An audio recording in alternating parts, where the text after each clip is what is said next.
साहब, राना सनाउल्लाह साहब और जावेद लतीफ़ साहब, इन दोनों के बयानियों में फ़र्क क्या है फिर? क्योंकि फ़र्क तो ऐसा कोई नहीं है। अच्छा, दोनों कहते हैं उसमें ना अब मेरा ख्याल है हमें थोड़ा सा अगर मुझे टाइम दे दें, क्योंकि मियाँ जावेद लतीफ़ पे बड़ी बातें हो चुकी हैं। मैं नहीं चाहता दोबारा कोई बात हो। अब देखा होगा आपने, एक दिन राना सनाउल्लाह साहब भी साथ बैठे थे, मियाँ जावेद लतीफ़ साहब भी साथ। हमारी जो अभी मैं यहाँ नहीं था, आउट ऑफ कंट्री था, मैं भी सीनियर वाइस प्रेसिडेंट हूँ पंजाब में, लेकिन मैं उस पार्टी में मीटिंग में मौजूद नहीं था।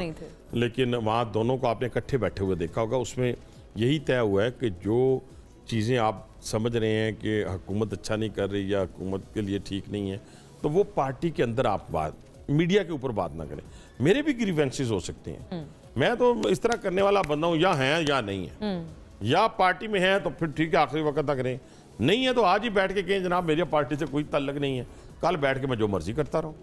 ये नहीं हो सकता ना कि आप झोली में बैठे और दाढ़ी का बाल जो है वो खींच रहे हो। इस तरह नहीं होता, ये फिर तय हो गया। इसलिए अगर मुझे आप इजाजत दें मुना, अगर इजाजत दें तो एक पॉजिटिव चीज, क्योंकि फिर आपके पास टाइम नहीं रहना, पॉजिटिव चीज मेरी आज प्राइम मिनिस्टर से बात हुई है टेलीफोनिकली। आप यकीन माने 2 दिन जो वो सऊदी अरब में गुजार के आए हैं, वो कौम को बताने दें मुझे। मोहम्मद बिन सलमान ने, MBS ने अपने तमाम वुज़रा 2 दिन मियाँ शहबाज शरीफ की डिस्पोजल पे दे दिए, तमाम वुज़रा। और उनके एक सीनियर वजीर हैं जो MBS के भाई हैं, अब्दुल अजीज़ बिन सलमान। इन सारों ने मियाँ शहबाज शरीफ साहब के हवाले से, और उन्होंने उन्हें कहा है कि हम आपकी पुश्त पे खड़े। और उनके बहुत सारे डेलीगेशन, वफूद, कारोबारी लोग, वो सारे लोग पाकिस्तान पहुँच रहे हैं। देखिए ना, यस, उनके फॉरेन मिनिस्टर, पहला मियाँ शहबाज शरीफ का दौरा याद होगा आपको, जिसमें वो गए थे जद्दा और इधर उधर रमजान के दौरान। फिर उसके बाद फौरी तौर पे एक डेलीगेशन का फॉरेन मिनिस्टर की सरबराही में आना, सऊदी फॉरेन मिनिस्टर की। उस डिनर में मैं भी मौजूद था, जो बातें वहाँ पे हुई। उसके बाद फिर शहबाज साहब का वहाँ जाना, प्राइम मिनिस्टर का, और फिर प्राइम मिनिस्टर के बाद उस भारी भरकम डेलीगेशंस का आना। ये अरबों डॉलर की इन्वेस्टमेंट आने लगी है पाकिस्तान में, कर्ज नहीं। और ये मैसेज मैं देना चाहता हूं, आ जाएगी बिल आखिर। जी, बिल आखिर। कोई कहते हैं हर दफा प्लेज होती है, लेकिन एक होता है MOU साइन होते हैं, वो तो सारी हुकूमत, केयर टेकर, दूसरा तीसरा, वो कमिटमेंट आ जाती है। ठीक है जी, वो आ जाती है, लेकिन पैसे नहीं आते। ये यहाँ पे सर मैं उनका आज़म बता रहा हूँ, सऊदीज का।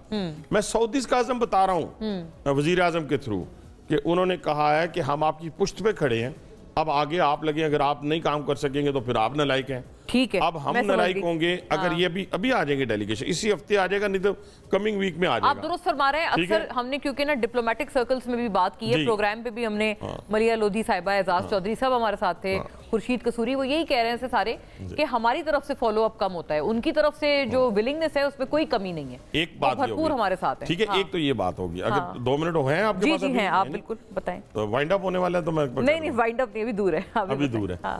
एक और मैं खुद से ऐड करना चाहता हूँ, शायद आपके ज़हन में नहीं, या आपने लिखा हुआ नहीं है, वो है गंदम का इस वक्त किसानों का इशू। मैं अच्छा हुआ आपने ये जिक्र कर लिया। मेरा सिर्फ एक सवाल भी साथ जी, आप बता दें। बस मेरा ये अर्ज है कि देखें, एहसन इकबाल साहब कहते हैं कि पिछली निगरां हुकूमत की गलती थी, उन्होंने किया। जी जी, पंजाब में निगरां वजीर आला मोहसिन नकवी साहब थे। आप बयानबाजियों से हट के अपने वजीर से तो सवाल करें। सुने मुना, मैं बड़ा दुखा हुआ हूँ इस मामले में।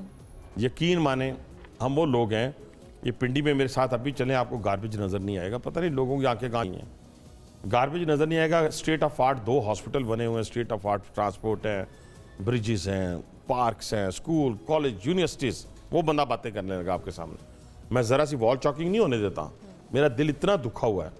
और अगर ये भी हम ना कर सके, सब मिलजुल कर, एस्टेब्लिशमेंट हो, हम हो, तो फिर इस मुल्क का अल्लाह हाफिज है। इसके ऊपर एक, आपको पता है कि जिस वक्त इन्होंने इंपोर्ट की है गंदम, उस वक्त पाकिस्तान में गंदम कितनी पड़ी थी? जी, ऐसे ही है, 46 लाख टन। ठीक है, और इधर से फैसला होता है, उधर से पोर्ट के ऊपर 8 दिन बाद जहाज पहुंच जाता है। ये दुनिया का कौन सा मुल्क है जो अपना जहाज जो है, मैं बहरी जहाज की बात कर रहा हूं, मैं हवाई जहाज की बात नहीं कर रहा, वो पहुंच जाता है। 85 अरब रुपए की किकबैक है। 85 अरब किकबैक है। अब इन्वेस्ट, ये मैं बताता हूँ किसको मिली, पहले सुन लें। 1 अरब डॉलर का ज़र मुबादला, जब आपके पास 1 डॉलर की यहाँ लेने जाए ना, तो लग पता जाता है।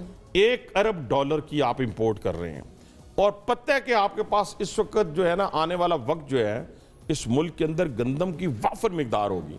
ये पता था ना, सारों को पता था। बिल्कुल, किसान बेचारे सड़कों पे अपना बम्पर क्रॉप का सबको पता था ना। बिल्कुल, हाँ। उसके बावजूद की गई है। निगरान वजीर आजम, मुझे नहीं पता बाकी और कौन कौन जिम्मेदार है, कैबिनेट अप्रूवल देती है, कैबिनेट अप्रूवल देती है। सबसे पहले निगरान जो वजीर आजम था उस वक्त का, उसको पकड़ना चाहिए, अनवारुल हक काकड़ को पकड़ना चाहिए। मैं देखे ना, ये ठीक है फिर। अरे उन्होंने इतना आपको फैसिलिटेट किया, मुझे नहीं पता, मेरी बात, हमें किसी ने फैसिलिटेट नहीं किया, हमें लोगों ने वोट दिए, आपने सेनेटर भी बनाया, लोगों ने वोट दिए, सेनेटर बन गया, मुझे नहीं पता। लेकिन सुने ना, मेरी बात सुने ना, मैं कहता हूँ इन्वेस्टिगेशन कहाँ से शुरू करेंगे? जिन्होंने अप्रूवल दी वहां से शुरू करेंगे ना, कि जिन्होंने इंपोर्ट की उधर से शुरू करेंगे। क्या ब्रेकिंग न्यूज दे रहे हैं कि उनको पहले पकड़े? नहीं, मैं कह रहा हूं ना, मैं पॉलिटिकल वर्कर हूं, मैं पाकिस्तानी हूं। $1 अरब के लिए हम इस तरह दोनों हाथ फैलाए हुए हैं। सही बात है, हाँ। तो हम $1 अरब का जरिए मुबादला फेंक रहे हैं, किसकी इजाजत से फेंक रहे हैं? जो आपने किक बैक की बात की, आपने कहा आप बताएंगे, नहीं, नहीं, वो बताएंगे तभी निकलेगा ना। मैं कौन सा वहां बैठा हुआ था। 85 बिलियन की किक बैक है, किसने ली, कितने कितने लिए, ये आप उस वक्त फैसला करेंगे जब आप उस वक्त के जो फैसला साज लोग थे उनको आप कटहरे में लाएंगे।